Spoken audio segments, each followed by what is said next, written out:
इंसानियात broadcaster और मुसन्निफ फरहत गिलानी का इंतकाल हो गया है। कल रात 10:30 बजे उन्होंने आखिरी सांस ली। फरहत गिलानी 85 बरस के थे। वो श्रीनगर में ऑल इंडिया रेडियो और दूरदर्शन से मुंसलिक थे। सहाफत व अदब के मैदान में हमजहर शख्सियत के तौर पर जाने जाते थे।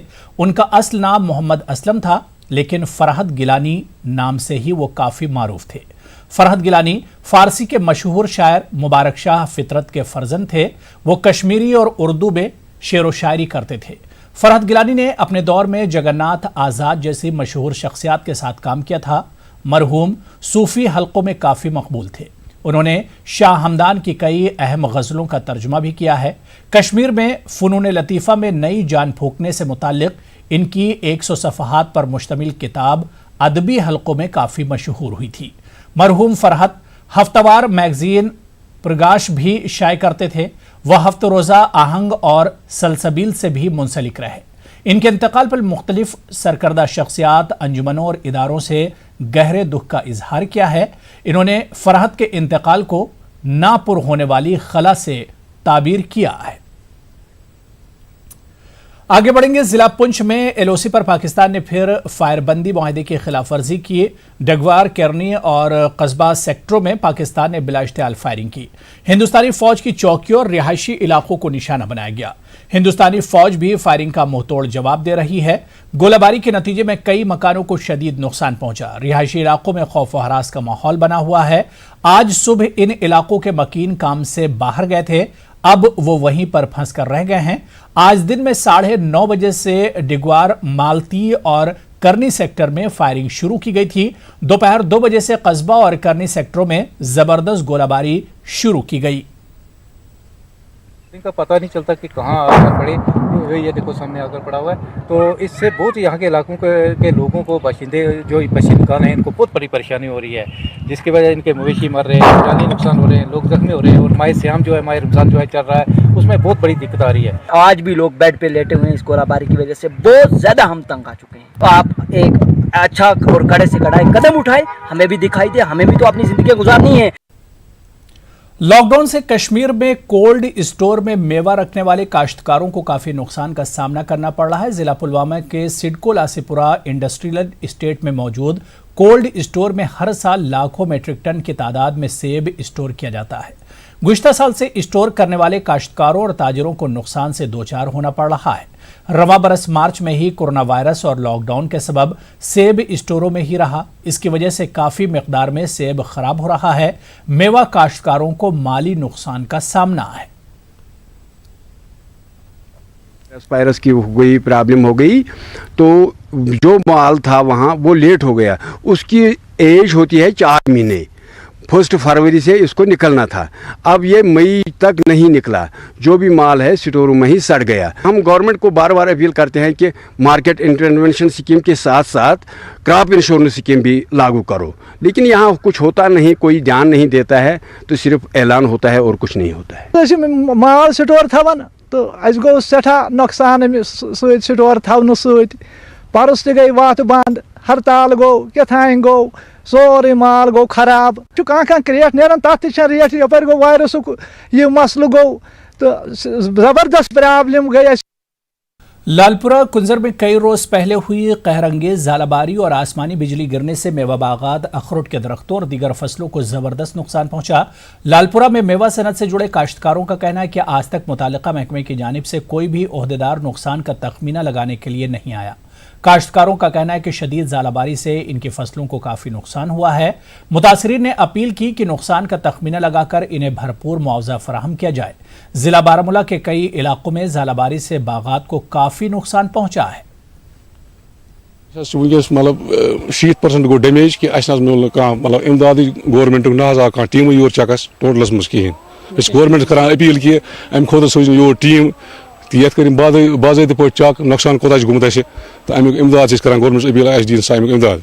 ूंट कुलन गो नुकसान, दाल गो नुकसान, सब्जी गो सरसे नुकसान। महकम की तरफ आन कह ये जायजे हेन ये गई जबरदस्त जालवारी तो योर न वोत कहीं कुछ महकमुक। सोन डिमांड दीन ये फसलस नजर यमन कुछ नुकसान गो तो दिन मुआवजा। उधर जिला शोपियां में चेरी की फसल काटने का सीजन जल्दी ही शुरू होने वाला है। चेरी के ट्रांसपोर्ट के हवाले से मुख्तलिफ उमूर का जायजा लेने के लिए डिप्टी कमिश्नर चौधरी मोहम्मद यासीन ने एक मीटिंग की। फ्रूट ग्रोवर्स एसोसिएशन ने डिप्टी कमिश्नर की इस काविश को सराहा है। एसोसिएशन के चेयरमैन ने तमाम उसूलों की पासदारी का यकीन दिलाया। सैनिटाइज की गई गाड़ियों के साथ अमले को मुनासिब पीपीई किट्स फराहम करने का ऐलान किया गया। डीसी ने ताजरों को हिदायत दी कि वो मंडी में भीड़ जमा करने से गुरेज करें। सुबह 11 बजे से कबल फल के डब्बे मंडी पहुंचाने होंगे। ट्रकों की तादाद कम रखने की शर्त रखी गई है।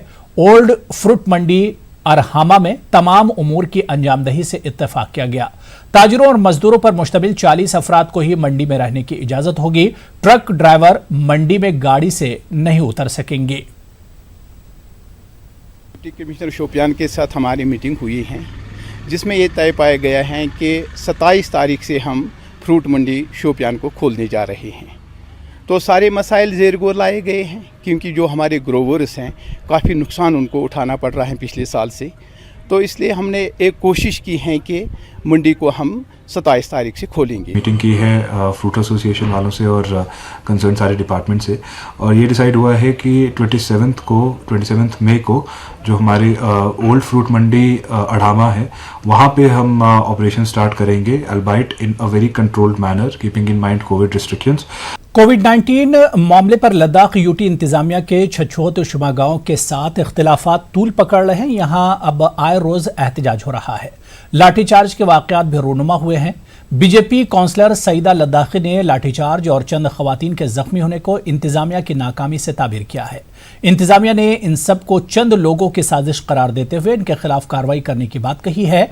एहतजाज के अगले दिन लेह इंतजामिया कुछ ठंडी पड़ गई और उन्होंने क्वारंटीन के खाने पीने का चार्ज लेने से मुतालिक फैसला वापस लिया। छछोत शुमा गांव में कोई मुस्बत केस न होने के बावजूद इसे कंटोनमेंट जोन करार देने पर अभी इंतजामिया खामोश है। मसले को हल करने के लिए लद्दाख के तमाम मजहबी इदारों के सरबराहान ने बातचीत की है। इनमें लद्दाख बुद्धिस्ट एसोसिएशन, अंजुमन इमामिया मिशन, अंजुमन मोइनुल इस्लाम शामिल थे। न्यूज 18 से बातचीत के दौरान उन्होंने छछोत शुमा गांव की मुश्किलात और मुतालबात को जायज करार दिया। उन्होंने मसले को जल्द हल करने की मांग की।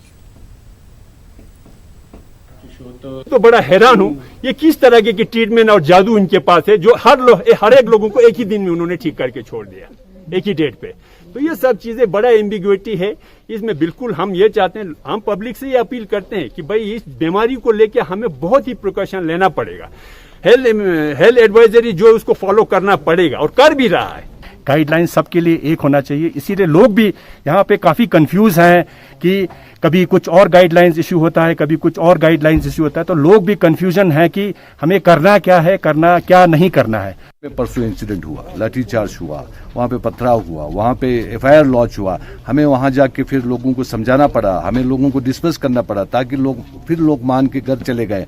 तो ऐसा केस फिर हर जगह हो सकता है। इसलिए हम तो यही चाहते हैं कि एडमिनिस्ट्रेशन यहाँ आए, जो भी इसमें रिस्पॉन्सिबल है, जो भी इसमें काम देखते हैं, आके लोगों को समझाए और इसको रिविजिट करें। जिला गांधरबल में शीप हस्बेंड्री डिपार्टमेंट ने खाना बदोशों के लिए फर्स्ट एड और कोविड स्क्रीनिंग कैंप लगाए। हरिपुरा में मकामी खाना बदोशों की कोविड स्क्रीनिंग के लिए एक चौकी कायम की गई है। मवेशियों को भी यहां तिब्बी इमदाद मुहैया कराई जा रही है। घास के मैदानों को ले जाकर जानवरों को तिब्बी इमदाद मुहैया कराई जा रही है। खाना बदोशों को छतरियां, ब्लैंकेट और फेस मास्क दस्तयाब कराए जा रहे हैं। मुख्तलिफ इलाकों में मवेशी चरा रहे खाना बदोशों की वापसी पर उनके भी कोविड टेस्ट किए जाएंगे। मवेशियों के अलावा इन्हें भी तिब्बी सहूलत मुहैया की जाएगी। असिस्टेंट डायरेक्टर उमूर सारिफीन मुदस्सिर अहमद ने लीगल मेट्रोलॉजिकल डिपार्टमेंट के अफसरान के हमरा कुपवाड़ा का दौरा किया। उन्होंने नाजायज मुनाफाखोरों के खिलाफ कार्रवाई करते हुए 5,000 रुपये का जुर्माना वसूल किया। उन्होंने कहा कि नाजायज मुनाफाखोरों के खिलाफ सख्त कार्रवाई की जाएगी। उन्होंने दुकानदारों को रेट लिस्ट फराहम किए।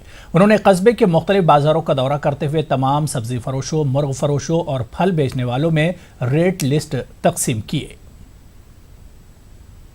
नाइट बेसिस पे जो है कम से कम रेट लिस्ट जो है रिवाइज करते हैं। हर दुकानदार के पास रेट लिस्ट होती है। इन हालात में खासकर जब आज लॉकडाउन चल रहा है तो पाया गया कि बहुत सारे दुकानदार जो है खासकर सब्जी वाले और फ्रूट वाले रेट लिस्ट जो है वहाँ पे दस्तयाब नहीं रखते हैं। तो आज जो हमारा सरप्राइज इंस्पेक्शन था, ये खसूसी हमारे डायरेक्टर साहब और डिप्टी कमिश्नर कुपवाड़ा की तरफ से इंस्ट्रक्शंस थी कि हम मार्केट में जाएं और देखें क्या हो रहा है। जिन जिन के पास रेट लिस्ट हुई थी हमने उनको फाइन किया है, उनको वार्निंग दी, और मैं आपको बताता चलूँ कि हमने उनको रेट लिस्ट आज खुद भी डिस्ट्रीब्यूट की, ताकि कल वो ये शिकायत ना करें कि हमारे पास कोई रेट लिस्ट लेके नहीं आया। आज भी अराउंड 5000 फाइन किया है jointly with department of food civil supplies and consumer affairs. In fact पूरे रमज़ान में थ्रू आउट डिस्ट्रिक्ट हम कोई ना कोई मार्केट करते रहते हैं और उसका रिपोर्ट हम हायर अथॉरिटीज़ को देते हैं। डोडा से राहत की खबर आई है, जिसे लड़की का कोविड टेस्ट पॉजिटिव आया था। अब उसके साथी का सैंपल भी निगेटिव आ गया है। पॉजिटिव पाई गई लड़की की ताजा जांच रिपोर्ट भी निगेटिव है। डोडा में कोई भी पॉजिटिव केस न होने पर अब डोडा को ग्रीन जोन करार दिया गया है। डीसी डोडा सागर ने बताया कि जिस लड़की की रिपोर्ट पॉजिटिव आई थी उसे गवर्नमेंट मेडिकल कॉलेज डोडा के आइसोलेशन वार्ड में रखा गया है। उन्होंने बताया कि लॉकडाउन 4 की खिलाफवर्जी पर सख्त कार्रवाई की जाएगी। वो डिस्ट्रिक्ट हमारा ग्रीन जोन है नए क्लासिफिकेशन के हिसाब से, इसीलिए सारे शॉप्स और एस्टेब्लिशमेंट हमारे जो है वो खुले हैं। होटल्स, रेस्टोरेंट्स जो होंगे और मॉल्स जो होंगे बड़े, उसके अलावा सारे शॉप्स जो है वो पूरे दिन के लिए खुले रखने की हिदायत दे दी गई है। उसी के साथ साथ आज जो नए हमने डायरेक्शंस दिए गए हैं, जो ऑटो रिक्शाज हैं उनको भी खोलने की हिदायत हमने यहाँ पे दे दी गई। अलबत्ता जो प्राइवेट ट्रांसपोर्ट है जिसकी वजह से बहुत ज़्यादा भीड़ हो रही थी, उनको फिलहाल जो है रिस्ट्रिक्शंस लगाए गए हैं। जिला इंतजामिया बारामूला की जानिब से गरीब और पसमानदा कुंबों के लिए खाने पीने का सामान और नकद रकम फराहम करने के लिए इकदाम उठाए जा रहे हैं। महकमा उमूर सारिफिन की जानिब से आने वाले मुतबर्रक अय्याम के पेश नज़र गरीब कुंबों में ये इमदादी सामान तकसीम किया गया। असिस्टेंट डायरेक्टर फूड की क़यादत में शफाफ तरीके से ये अमल अंजाम दिया गया।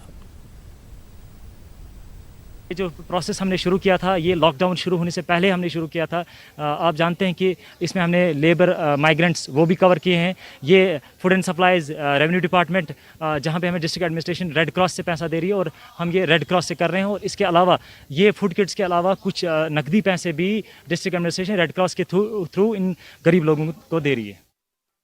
पुणे में फंसे हुए जम्मू कश्मीर के कई अफराद खुसूसी ट्रेन से उधमपुर रवाना हुए। तलबा, वर्किंग प्रोफेशनल्स और दीगर लोगों पर मुश्तमिल 1000 मुसाफिरों को ट्रेन से भेजा गया। इस दौरान इन लोगों ने घर जाने की खुशी मनाई। इन लोगों ने पुणे शहर और वहां के लोगों की खूब तारीफ की और कहा कि इन्हें घर से दूरी का एहसास नहीं हुआ और तमाम ज़रूरतें शहर वालों ने पूरी की। पुणे रेलवे स्टेशन से ये ट्रेन कल शाम 7 बजे रवाना की गई थी। इधर स्टक हुए तो अब ये जो चली, ये नाहर सर, सचिन जी, इनकी कंट्रीब्यूशन से, इनके जो ग्रुप टीम है उन्होंने ये सारा कंट्रीब्यूट करके ये आज जो चल रही है ट्रेन, ये सिर्फ हम क्रेडिट इन्हीं को दे रहे हैं, क्योंकि मतलब मुझे नहीं लग रहा था मेरी मैं सोचती थी मैं कभी फैमिली से मिल पाती, मतलब इतना मैं हो गई थी कि मैं कुछ समझ ही नहीं आ रहा था। सरहद संस्था के शुक्रगुजार हूँ कि उन्होंने हमारे लिए पुणे से जम्मू के लिए ट्रेन अरेंज करी।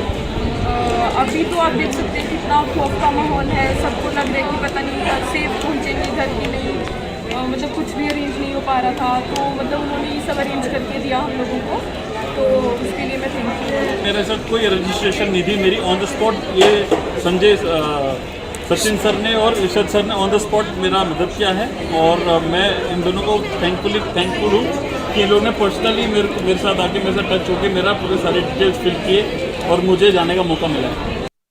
उधर मुख्तलिफ रियासतों से जम्मू कश्मीर पहुंचने पर हजारों लोगों को क्वारंटीन सेंटरों में रखा जा रहा है। कुछ अरसे पहले जम्मू कश्मीर पहुंचने वाले लोगों को अब डिस्चार्ज किया जा रहा है। गंदो भलीसा में 15 क्वारंटीन सेंटरों से अब तक 1182 लोगों को डिस्चार्ज किया जा चुका है। इनके नमूने मनफी पाए जाने के बाद अब इन्हें छुट्टी दी गई। भलीसा में सैंपल इकट्ठा करने का काम काफी तेजी से जारी है। डिस्चार्ज अफराद को होम क्वारंटीन की सख्ती से पाबंदी करनी पड़ेगी। वहीं जिला कठुआ में कोरोना के मामलों में लगातार हो रहे इजाफा हो रहा है। कुछ रोज कबल साविजिया इलाके में उस वक्त तशवीश फैल गई जब एक हामिला खातून कोरोना मुस्बत पाई गई। इंतजामिया ने इस खातून की कनेक्ट हिस्ट्री जानने के बाद एक अल्ट्रासाउंड क्लिनिक को सील कर दिया। सीएमओ कठुआ का कहना है कि मुतालिका खातून का कुछ रोज कबल एक अल्ट्रासाउंड क्लिनिक में चेकअप हुआ था। क्लिनिक के मुलाजमीन की तलाश और टेस्टिंग की जा रही है। पहले एक लेडी थी राजबाग से जो कि पॉजिटिव आई थी कोरोना टेस्ट के लिए, तो तो उसका हमने जब ये कॉन्टैक्ट ट्रेसिंग शुरू की तो हमें पता लगा कि ये इसने 28 तारीख को निशा अल्ट्रासाउंड सेंटर है वहाँ पे भी इसने अपना अल्ट्रासाउंड कराया। तो इसी सिलसिले में हमने टीम भेजी थी वहाँ पे आज और सेंटर को हमने कहा है, निर्देश दिए हैं कि वो सभी के टेस्ट करवाएं और जब तक कि रिजल्ट्स नेगेटिव नहीं आते तब तक वो सेंटर को बंद रखें। कोरोना वायरस की वजह से मौजूदा हालात के दौरान कई अफराद का रोजगार मुतासिर हुआ है। जिला पुलवामा के तिरछ गांव का गुलाम मोहम्मद सूफी भी इन हालात का शिकार हुआ है। मजदूर पेशा गुलाम मोहम्मद का कुंबा भी इन दिनों फाका कशी करने पर मजबूर हो गया है। 6 अफराद पर मुश्तमिल ये कुंबा साहिब सरवत अफराद की इमदाद का मुस्तहक है। मकामी लोगों ने भी मज़कूरा शख्स की इमदाद की पहल की है। टीवी स्क्रीन पर नजर आ रहे बैंक अकाउंट नंबर पर इमदादी रकम मुंतकिल की जा सकती है। 2 रेत 3 रेत टोटल कहीं बंद नसे वन अयाल मे कहें तो सहरे तो अयाल अके वक्त खेवान बी वक्त लगान फाक वन कहें तो गुजारे मे कर तो फी सबीलिल्लाह क्या मत क्या बह सठा गरीब सठा लाचार अस थोड़ा बहुत कोर्मुत ये नमो गाँव वाले जाय मज क्या कमर 2 पेंत थोड़ा बहुत मत रचा अथ मज कमर बसान सूरत तो मगर वनकस बह कर गुजारिश तुम इंसाफ मदद करतो। 4 बच्चे हैं और खुद ये कमाता था कुछ और इनको खिलाता था। तो आपको पता ही है सर कि ये कोविड की हालत से इसको कुछ नहीं मिल रहा है आज। तो गांव के लेवल पे हमने जो कुछ भी हो रहा है कि हम मदद कर रहे हैं थोड़ा थोड़ा, तो उससे क्या गुजारा हो सकता है। अगर आपकी वसादत से इनको कोई मदद मिले तो वो बहुत ही मेहरबानी होगी। आगे बढ़ेंगे। बीजेपी जम्मू कश्मीर के नायब सदर सूफी मोहम्मद यूसुफ ने अनंतनाग में बढ़ते कोरोना मामलात पर तशवीश का इजहार करते हुए इंतजामिया की कारकर्दगी पर सवालिया निशान लगाया। सूफी यूसुफ ने हल्का इंतखाब पहलगाम में लॉकडाउन के चलते जरूरतमंदों में अशिया ज़रूरियात तकसीम की। सूफी ने कहा कि जरूरतमंदों की ज़रूरतों के मद्देनज़र पार्टी इस तरह के इक़दाम उठा रही है। लोगों के जहन में अभी भी है, यहाँ के कश्मीर के लोगों में, जैसे कि मैं ग्रास रूट पे जा रहा हूँ, कि ये कोई कोरोना वायरस नहीं है या ऐसे कोई शोशा फैला रहे हैं। अरे हमारे इस हिंदुस्तान में आप देखिए कितनी मौतें हुई और कितने लोग जो है लाख से भी ज़्यादा कोरोना वायरस के शिकार हो गए हैं। तो मुझे लगता है कि जो ये कहते हैं उनको ये पता चलना चाहिए कि ये एक महामारी है, इससे हम सबको बचना चाहिए। इस न्यूज हेडलाइंस के प्रायोजक सच्ची सहेली।